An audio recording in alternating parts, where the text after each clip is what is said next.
Good morning. Happy Monday, everybody, and our journey kicks off today. So for those of you who are on this morning for live prospecting, we had a very productive session where the majority of people took one proactive action to grow their business.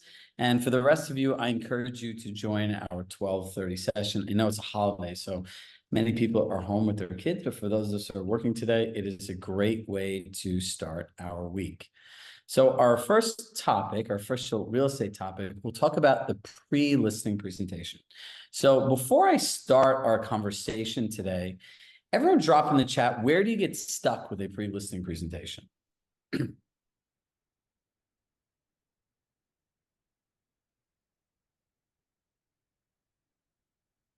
It wasn't a trick question. Making time to do it.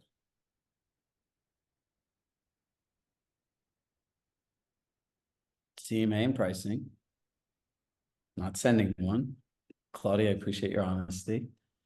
How much to include, what actually to send, compiling it, overthinking, getting started, a CMA update, the presentation itself, pre-qualifying what to say, never tried it, have not completed one, just doing it.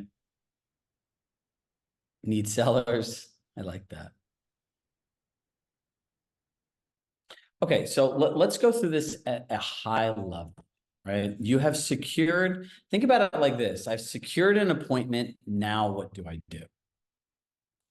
So the nice part about our collaboration is within our end-to-end materials, especially on the listing side, everything from the initial conversation to closing is already built out for you. So the first thing and the most important thing is let's understand what a listing presentation is and how do we cater a pre-listing presentation. So I'll use myself as an example. Actually, no, I'll use a seller as an example. The rule is 80-20. 80% is your unique value proposition. What do you bring to the table? What do you offer?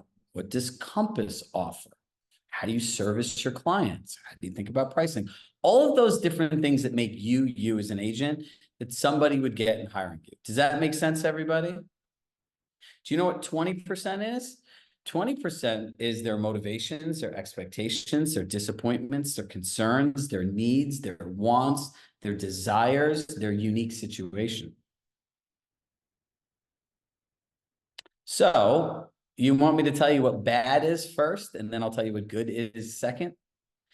Bad is trying to get somebody to conform their 20 to your 80. This, I think you should have a concierge and you should update your home. You should do this and this and this and this and this, but you don't know those 8 factors. A great listing agent will know how to listen, ask the right questions, and strip down their 80 to conform to somebody's 20. Does that make sense to everybody? Now, let's go through how we actually do this. How can you pitch or sell anybody if you don't know what they want? We're not mind readers, right? We don't have telekinesis where we just make stuff up and just go to, I always joke around in a room full of real estate agents. So it's like, look, I'm in the room of the largest group of mind readers that there is in the world. And everyone looks at me like I'm crazy. I'm like, well, you go into people's houses for many, many years, and you start talking about what you think they want, because I guess you can read their mind. But the challenge is no one ever taught you an actual sales process. It's an industry that's in denial that they're salespeople. Right, but here's the other thing. When you have a process, do you know what 2 things happen? One for you, one for the client. And I'll tell you the benefit to you. When you have a system, it is a more controlled experience that gives you more free time. When you're a client, you have a controlled system that accounts for all the things you want, so you have a better experience. Believe me, your clients don't want to call you all the time asking you for information. And the third part to this is, if you don't go through what those factors are that are important to somebody else, I want to think about it. I don't know. Another agent will do it for less. You know, all those common objections that come up, that's where they all come from. Now, remember these words. They'll be in the notes from this session. Coco Harris, actually, it's funny. Coco had sent me, she's in Chicago. She sent me like these 2 deep dish pizzas. And over the weekend when the kids were over, they said, Daddy, can you call your friend in Chicago? How do we get some more of those pizzas? Right. So now Coco knows how she can connect with me. So if I said to you, Coco, prior to us meeting, would it be okay? Write those words down. Would it be okay? Write those words down. Remember those words. They're very important words. When you use the phrase, would it be okay? It gives the other person the feeling of 100% control. Would it be okay, Coco, if I asked you a few very important questions so that we can solely focus our conversation on only the things that are most important to you? Would it be okay if I asked you a few important questions so we could solely focus our conversation on the things that are most important to you? Do you think anyone's saying no to that? You know what they hear? Solely focus the conversation only on what's important to me. Oh, yeah, okay.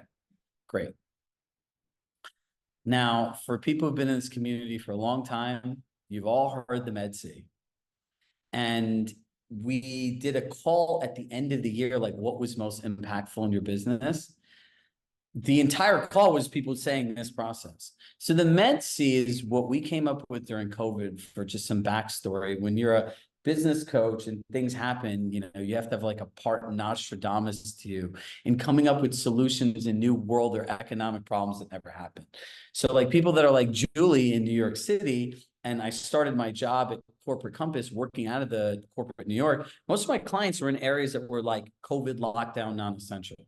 So I knew when there was no in-person meetings, there had to be a better way to build rapport. So we came up with this whole Med C process. And, you know, what I find are the Med C are the 4 drivers to human behavior and ultimately to decision-making. And if any of these 4 things aren't subconsciously satisfied in your mind, it's hard for a person to make a decision, move forward. So true or false? Did you all have a motivation for signing up for this coaching program? Did you all have something you were excited about as a result of the coaching program? Did you all have an expectation of what this program would be like? We don't go anywhere in life without an expectation. Did we all have past disappointments in coaching programs or coaches that impacted your decision on whether to join this program or not? 100%. And do you have concerns, right? Is this the right style? Is this going to work for me? Is this going to work for my market? Am I going to be able to fit it in my schedule? Those are all concerns, are all the hidden objections that end up coming up later. You know, the client that you do all the work for them, stage your house, set up perfectly, get them 110% of their asking price. You present the offer, you're really excited. And then all of a sudden, I'm like, I don't know if I can take this. What do you mean you can't take this? We kind of need to find another place to go first. And you're like, are you kidding me? That's because you didn't go through their concerns. If I sold your house today, Coco, for above asking, would that cause a problem for you? That'd be a concern. Oh yeah, because we really, we really need somewhere to go. We actually don't even need the equity in our house. See, the book by Jocko Willink, Extreme Ownership, could be summarized in one thing. Everything starts and ends with you. We need to take extreme ownership of this real estate transaction. If not, it's going to be very hard to justify the amount of money that we charge. I just had a meeting with our team about this, and I said, luxury experiences can be defined by one word. Do you know what that word is? Simple. It has to be simple. So I'm going to call Coco up. I'm going to ask her the things. I'm going to say, hey, Coco, the one thing before I even get into this is if you look at the standard real estate pre-qualifying questions, tonality is more important than the actual words you say. Imagine, I was like, so Coco, What makes you want to move? When do you want to move by? How soon do you want to be there by? How much you owe on your house? And the one question, if you ask this question, please don't ever ask this again. Add this to your things of never to do. If you're looking at your eyes, if you're looking at your home through the eyes of the buyers, what would make it a 10? Like people choose to live in a house in their mind that's not already like great, right? Like, come on, like let's have some more intelligence here. So I try to make a joke out of this in the beginning, right? Like I would say, just think about it. Who sold their own home before or sold the house that they lived through? Is this not a horrible process of life? Now let's think about this before we actually get into the questions. You're going to go into somebody's house. You're going to present them all of this different stuff, right? When they have those four things. And essentially you're going to tell them within a short amount of time that the entire way for most people they live is wrong. Please take all your magnets off the fridge. Let's get rid of the personal pictures. Let's clear your countertops. By the way, this Compass Concierge things, let's declutter and move these things out, and we can paint your wall and update this thing. And shortly before you know it, the house is not even going to feel like your home. And then after that, we're going to do all these different things. Bring in photographers, videographers, marketing, thing. You know what they hear? This. And then after that, we're going to have an open house. We're going to have a whole bunch of strangers coming here. Like, that's really comfortable, right? And then we're going to take these strangers and they're going to hear their feedback, which really means they're going to criticize the way you live and your perception of the value of the thing that you emotionally cherish the most for most people and has the highest financial value. Then we're going to do this thing called a broker open house. But these aren't just regular clients, they're brokers. So they have like godlike opinions and they're going to criticize your home. And at the end of all of this, there's going to be all of this stuff going on at once and it could or could not be organized. Does that sound like an experience that people willingly want to go through? No. So I always like to start the conversation out by saying, hey, Coco, moving is about as fun as paying taxes. Something no one really wants to do, but something at times it's something you might have to do. I say might, and they say, so what makes this the right time to make a move? And then they're going to tell you. And then you're going to say, as a result of moving, what are you most excited about happening? And immediately you've identified the pleasure point of the cortex of the brain. This is why I'm moving, and this is what I'm excited about. So you've got the plane and the destination. So by the way, when you have to get them to do things, you have something to go back on. Now, the next thing I would ask Coco is, what are the expectations of an agent you partner with for the sale of your home? And she's going to tell me. By the way, how many people have heard the question, what makes you different than other agents? Do you know what the people are really trying to find out? Do you have the things that I'm looking for? But they're not salespeople. People don't like asking salespeople questions because if they answer them, you might actually give them what they want. This avoids that whole process. And by the way, I'll get to this in the end. It's the biggest trap in any listing presentation. You answer that question 90% of the time you lose because you just turned it into a boxing match, not a collaboration. So I said, Coco, what are your expectations of an agent you partner with to sell a home? She's going to tell me. And make sure in the expectations, if they don't bring up communications, hey, Coco, additionally, what are your expectations around communication with the agent you partner with? And you'll get it. And then the next one, in an effort to meet and exceed your expectations of, refill in what you heard, or in the beginning, just say to meet and exceed your expectations. It's really important for us to understand what disappointments you've had in the past with agents or service providers so we can ensure that none of those things are repeated during this process. How many agents, for those of you who are new here, has anyone ever heard or even asked people this question? Like the nice part about all of our stuff, it's all like unique. It's not like stuff I've heard places. It's like, I don't know, you can call me like Salem from Slumdog Millionaire. I have all these different experiences that kind of lead to this.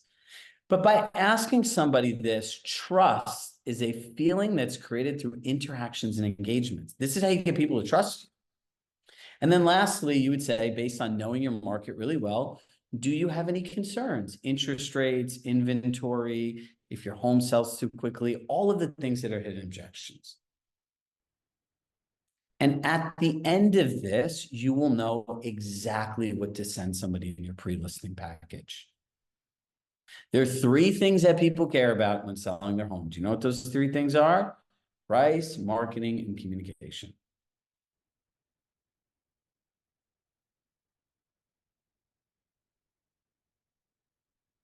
So in our platform, we have the Compass Tech video with an email template you could send, sample marketing calendars you could send, price, marketing, communication, and written communication plans that you can give people.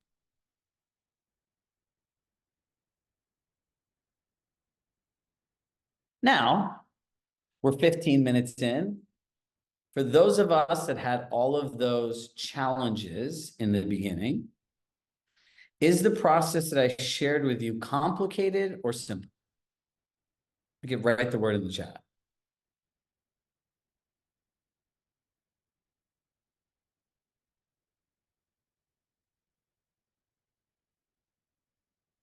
We don't need to make this complicated. We really don't. Diane, how is it a little bit of both? Is it complicated in the sense that it's new to you?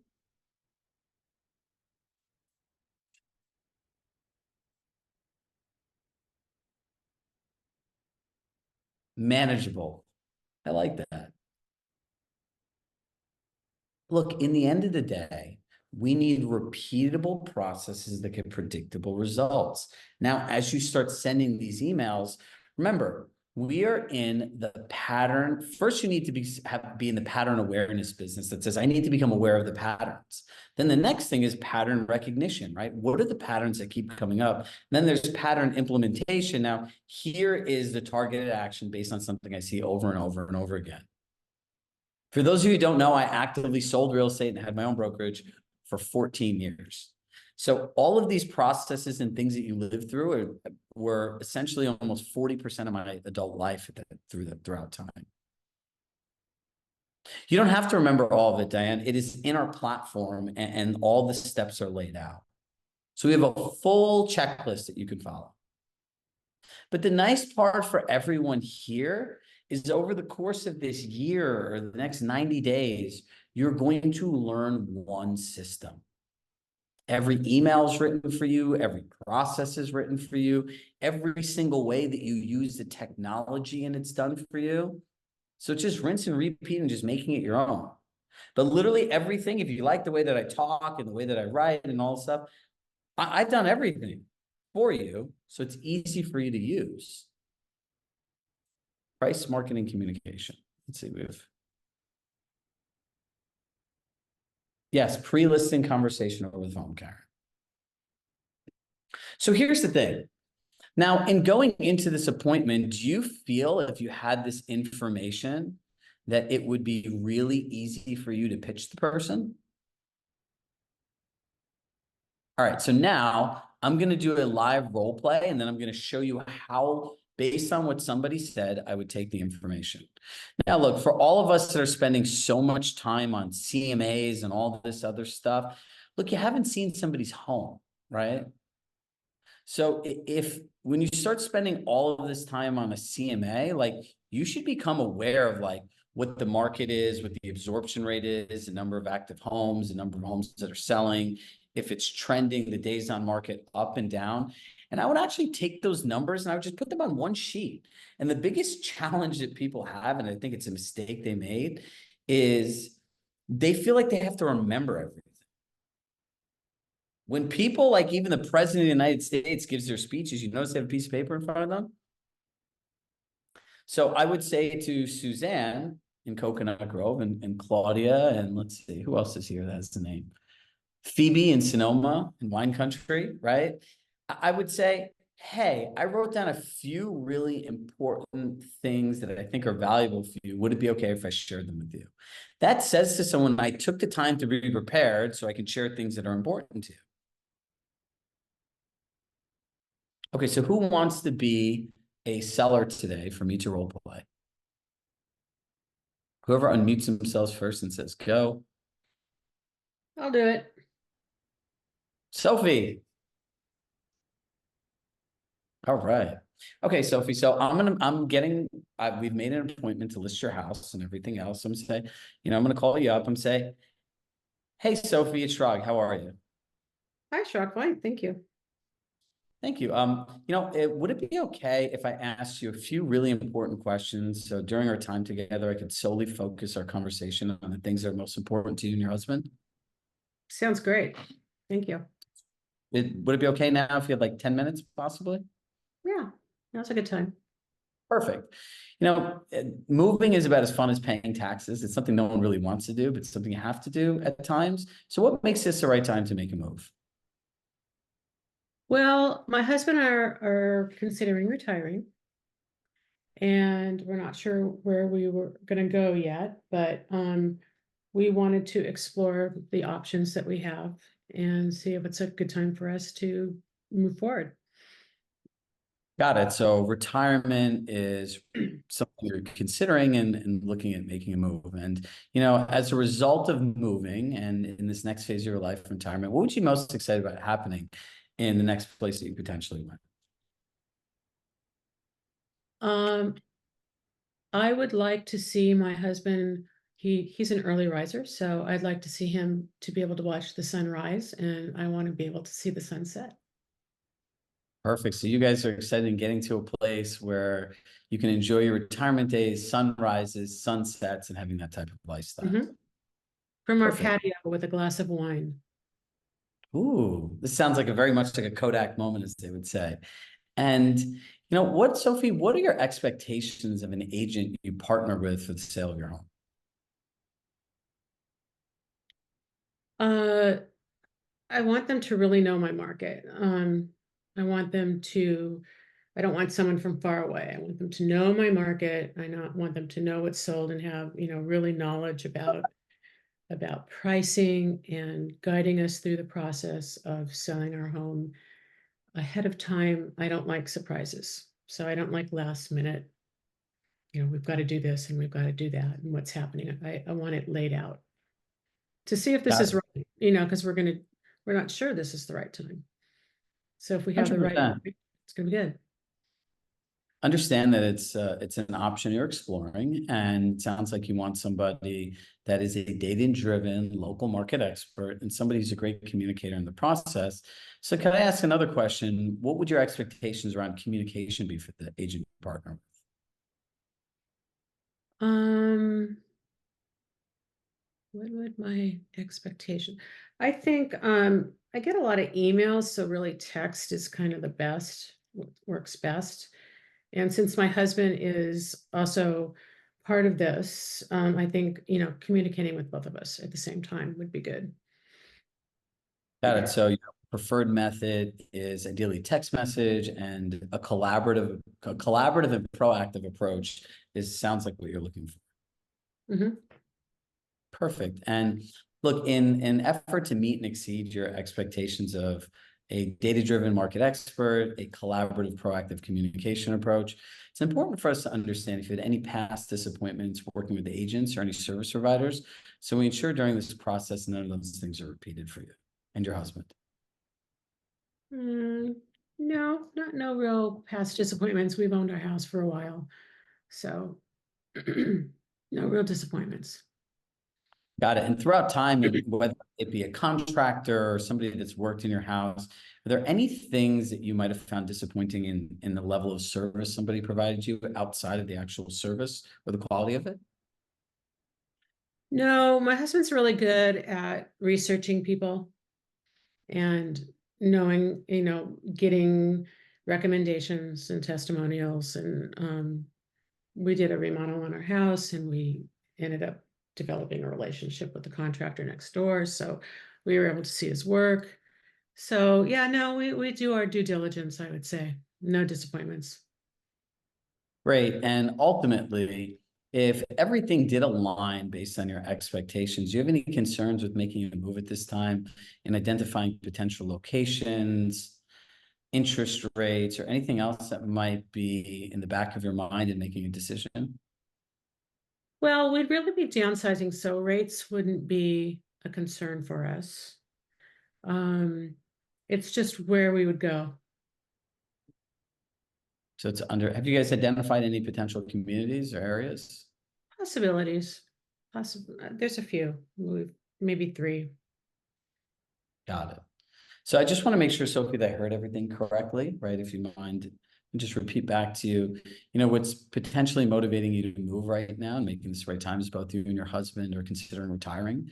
What you're most excited about is sitting on your porch with a glass of wine, where you can enjoy sunrises and sunsets. Your expectations of an agent are a data-driven local market expert with proactive and collaborative communication, where your personal preference is text message.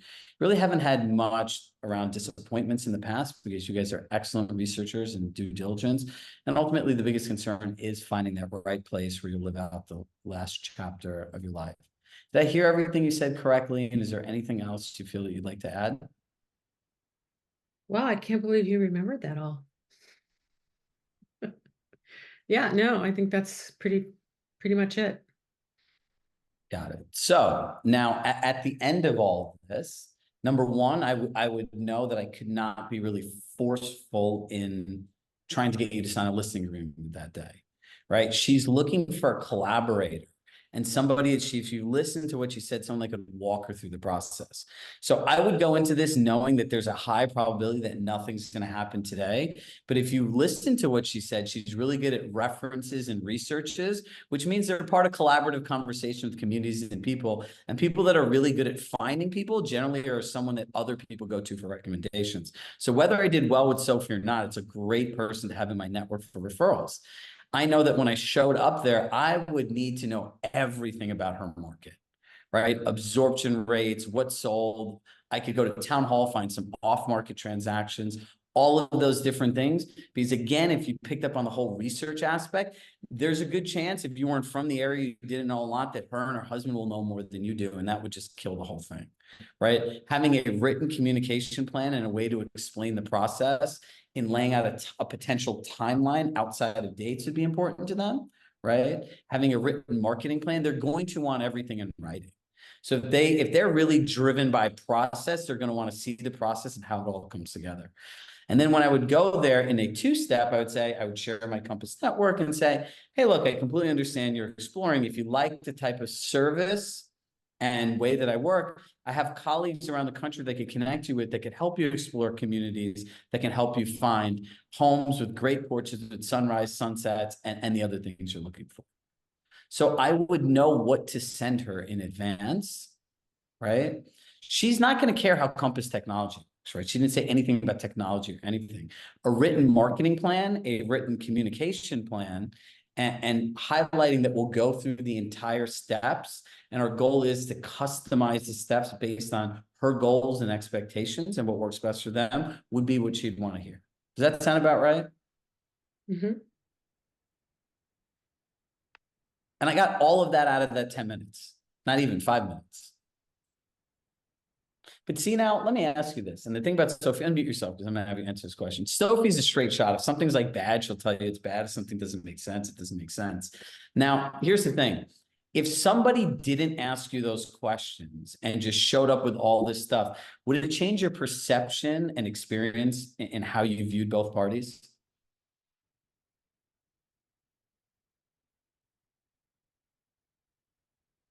Yeah, yeah. For me, it would, it sets you apart having all that information from because they're probably interviewing someone else. Remember, people, if you've ever gone on a listing appointment and someone says, the other agent might be more experienced and everything, but I just feel that you're the right person for me. We've all heard that at some point in our career, especially as we're building up our business, right? And that's because you hit those 4 drivers. You connected with the things that are important to them, right? And look, everyone wants someone that they can trust, that they feel cares about them. But trust, care, all those things are feelings that are created through interactions and engagements. And this is how you start a great experience. All right. Where in the conversation do you ask about the criteria for the home? I wouldn't ask anything. In this situation, I would go there and I would talk about that in the end, kind of as a next steps process. Thank you, Sophie. You remember, there's only Those are the things that she cares about. Now think about all the things that we care about: Compass Concierge and our digital ad platform and Compass and our network. But remember, there's a person at the other end of this. And those are the things that are important to them. So I could strip all of my 80 down to those things, and that's all she cares about. But she's not at the process that really selling technology and how it's going to maximize the value of her home is something that she even really cares about. So if you focus this conversation around how to be prepared and knowing what to prepare, you're always going to win. And the whole recap I did in the end, I'm focused on her 20, Victoria. 80 is what we have to offer. In the end of all of this, that's what success looks like. I've done this over and over and over again. And that's why I could recap things like that, because I've practiced listening. So the more you do this, then you'll be able to recap this. The more you understand your system, you put the time into learning one process, the easier it is going to tailor your 80 to the 20. Now, I know it's 12 o'clock. Technically, we're supposed to end, but I got a couple more things to add. Number one, whatever you do, when she's sharing all those things, like, oh, you want a communication? Like, that's important. Oh, I have a communication plan. I can do this and I can do this. I can do this. You kill the whole process. The whole thing. Bite your bullet. They're not giving you blood, and you're not a shark that's going after the blood, right? They don't have a leg bleeding in the water that they want you to chew off. They want to be seen. They want to be heard. They want to be engaged with. And at the end, if they're talking to other people and they're not in this community, you will quickly set yourself apart, regardless of how many homes you sold. Now, if you're a top producing agent competing against one of you that don't have the same track record, do you know what the experience is going to be created for the other person? Most people are going to think, wow, they just sold so many houses. They just don't really care what I think. They're just going to tell me what they want and say that they're the best. Because people that have number one market share show up touting number one market share and forgetting there's a human being on the other end of the transaction.